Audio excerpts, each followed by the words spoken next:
Bueno, vamos a hacer un reconocimiento anatómico y un tutorial para ver cómo se hace la ecografía y la infiltración de la articulación sacroiliaca. Acá tenemos esta pieza anatómica y podemos reconocer que esta es la pelvis, las tuberosidades sacras, el sacro y la famosa articulación sacroiliaca es esta que articula el hueso del sacro con la base del ilion a través de este ligamento que se llama sacroiliaco ventral. A su vez, acá tenemos una articulación sinovial. Tenemos los procesos auriculares, o sea que hay líquido sinovial y cartílago articular. Para hacer ya sea para hacer diagnóstico o para hacer tratamiento, lo que recomiendo es hacer directamente tratamiento, porque hacer diagnóstico y colocar anestesia local acá tiene algún tipo de riesgo, más que nada cuando hacemos el abordaje caudal. Para hacer el abordaje craneal, con un producto antiinflamatorio, normalmente se utilizan corticoides. Se coloca la sonda ecográfica más o menos entre 5 y 7 centímetros desde la línea media parasagital y se introduce la aguja hasta abordar el ligamento sacroiliaco ventral, introducirse en la articulación y depositar el antiinflamatorio. El otro abordaje, que es un poquito más peligroso, es el abordaje caudal, que la aguja entra de este modo y llega a la parte caudal de esta articulación. Acá está el riesgo de que si uno pasa hacia abajo, acá está el ciático, pasa el ciático y el recto también, así que se puede tener algún peligro con eso. Entonces quedaría infiltrada con antiinflamatorios la articulación sacroiliaca. Para continuar, para hacer el diagnóstico de si hay una enfermedad sacroiliaca, además de los signos clínicos secundarios que el paciente tiene, podemos utilizar, colocar anestesia en las articulaciones, en esta articulación sacroiliaca, en este proceso auricular, ya sea por el abordaje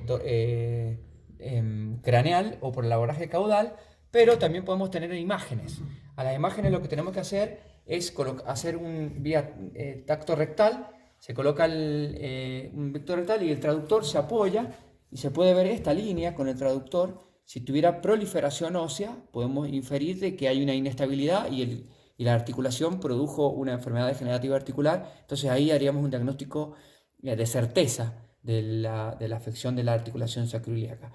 Siempre se ha tenido en cuenta que este ligamento que une ambos procesos, el proceso espinoso del sacro y la parte axial del ala del ilion, que se llama ligamento interóseo. Este no es el ligamento sacroiliaco, este es el ligamento sacroiliaco. Y además tenemos el ligamento sacroiliaco dorsal, que son dos que nacen de las tuberosidades sacras, así como mi dedo.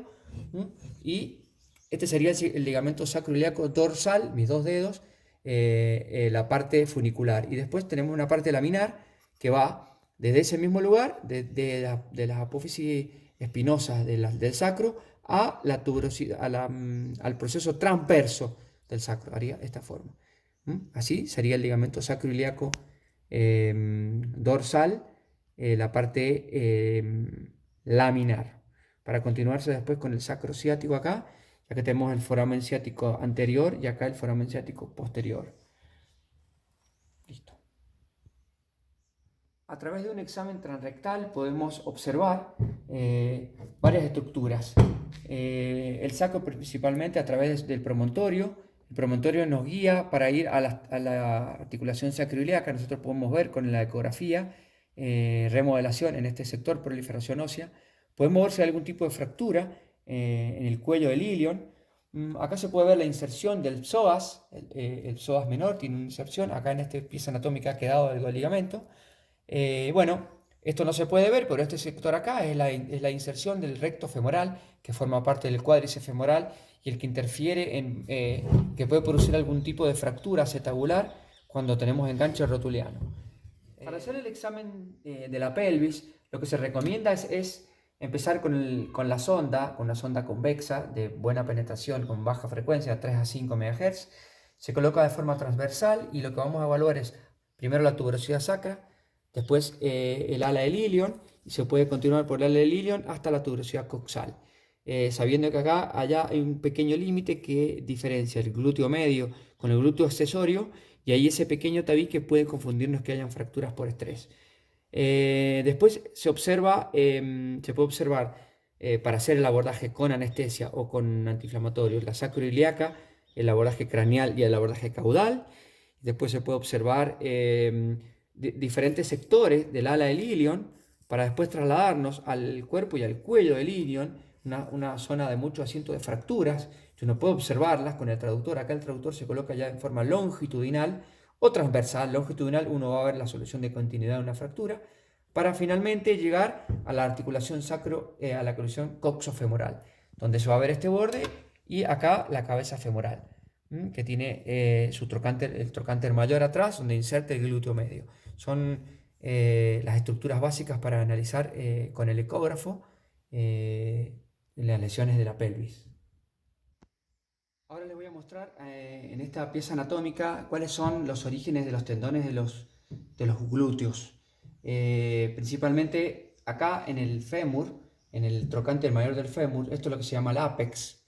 En este sector es donde se origina el tendón del músculo más fuerte del caballo, que es el glúteo medio, y acá sale hacia craneal a través de este tendón este ápex. Después tenemos una zona que en esta pieza anatómica no está completa, que es acá, que se llama convexidad, que es de donde nace la convexidad, nace el glúteo profundo, que es el que va a ser una protección sobre la articulación coxofemoral. Luego, exactamente de este lugar que sí ha quedado en esta pieza anatómica, que es una tuberosidad, es donde nace el glúteo accesorio, que acá ya desapareció, pero es el que tiene la bolsa, la bolsa trocantérica, y que va a ir hacia craneal para formar y insertarse en la fascie accesoria de la pelvis.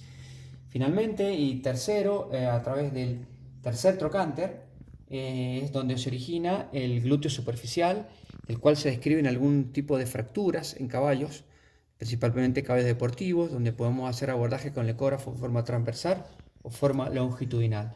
En resumen, tenemos los lugares anatómicos donde nacen los tendones de estos 4 glúteos que mencioné.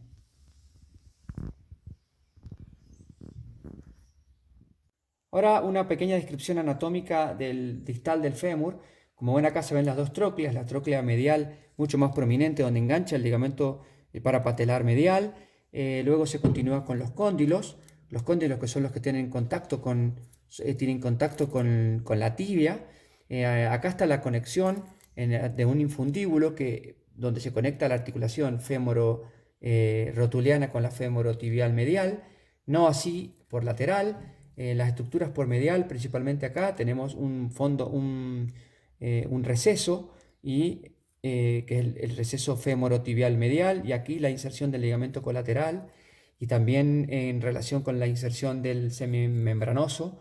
Luego por lateral tenemos más estructuras anatómicas. Primero diferenciamos la tróclea, que en forma aguzada, o sea, un poco más filo acá, al revés que que es más redondeada. Esta es la zona del surco extensor, donde nace el tendón común del tercer peroneo con el extensor digital largo.